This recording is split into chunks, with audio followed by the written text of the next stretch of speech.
समता, स्वतंत्रता, बंधुता की बात तो पेपर पे रह गई है, उसको माइंड सेट है। महिलाओं को जब जब मौका मिला है उन्होंने अपनी काबिलियत को साबित किया है, उनमें नेतृत्व क्षमता है, उनमें धैर्य, गजब का धैर्य और जो जिम्मेदारी का एहसास महिलाओं में होता है वो बहुत गजब का है। जहाँ भी एक तरफ सारी पार्टियां सम्मान की बात करती, वहीं आप एजोआज कर रहे हैं नारियों के लिए, इसका क्या उद्देश्य है? ये महिलाओं की उसके, और दूसरी तरफ जब महिलाओं का वकालत में आने का भी 100 साल हुआ है, तो जो महिला शक्ति और हमारी संगठन की तरफ से यहाँ आयोजन था जिसमें पार्लियामेंट्री डेमोक्रेसी, तो मैं समझता हूँ कि ये कहना तो ठीक नहीं होगा कि महिलाओं को एकदम कमज़ोर समझा जाए और वो काबिल नहीं होती।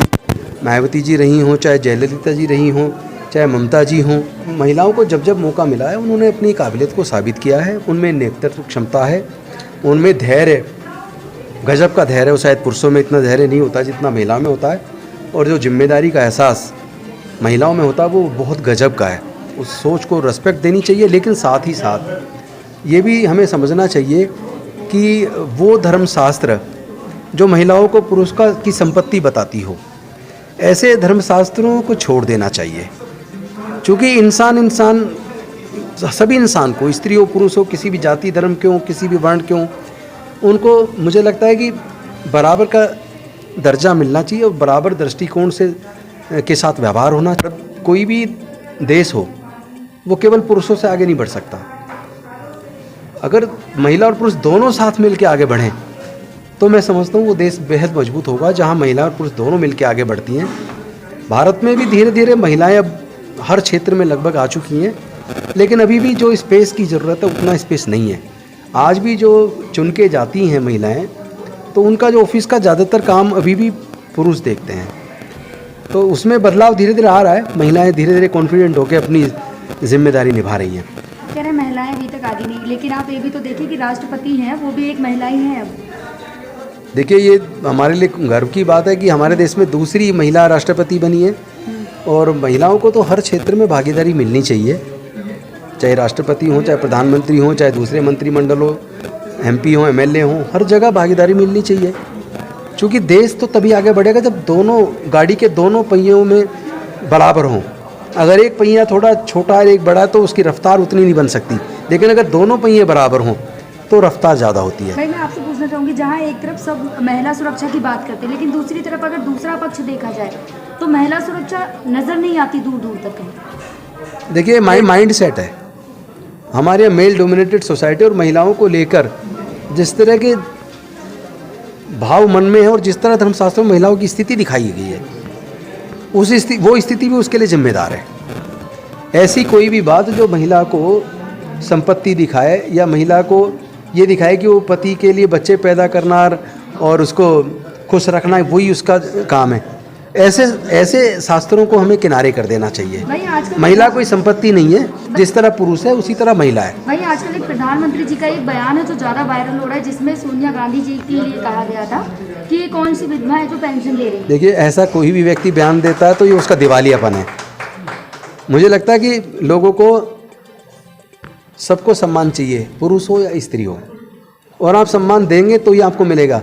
आप एक को अपमानित करते रहें और खुद चाहे आपका सम्मान हो, तो ये संभव नहीं है। जुडिशियरी की बात करें तो महिलाओं की तादाद वहाँ पर रिप्रेजेंटेशन बहुत कम है, अभी भी बहुत कम है, जो ठीक नहीं है। किसको मानते हो, वजह समाज को? नहीं, देखिए, मैं बताता हूँ आपको कि हमारे जो सामाजिक व्यवस्था है उसमें महिलाओं की स्थिति बिल्कुल शूद्रों और अछूतों जैसी है।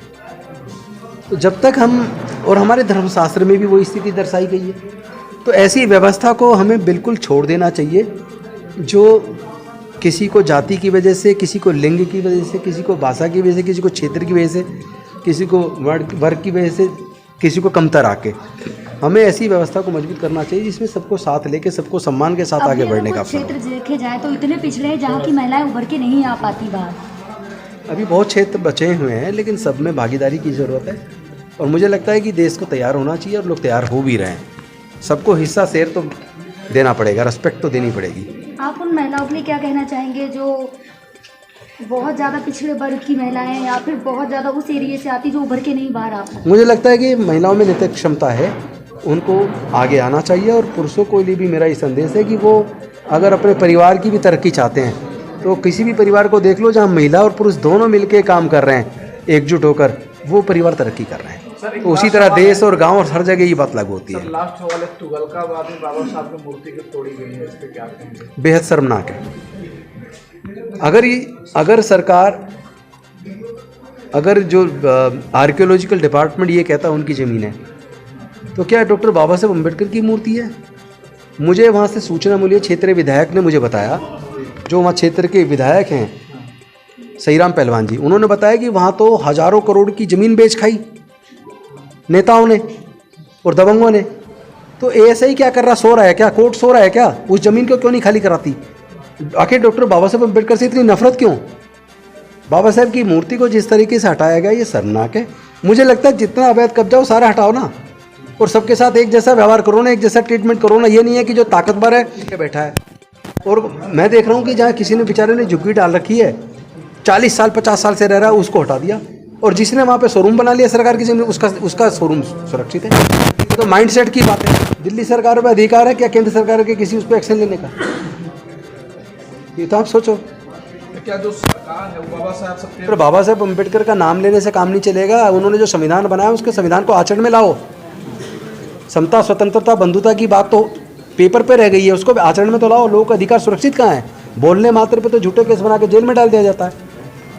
मुझे लगता है इस समय बोलने का सबको एकजुट होकर बोलना चाहिए। आज़ादी किस बात का अमृत महोत्सव मनाऊँ मैं? आज़ादी तो लगी नहीं, महसूस ही नहीं हो रही।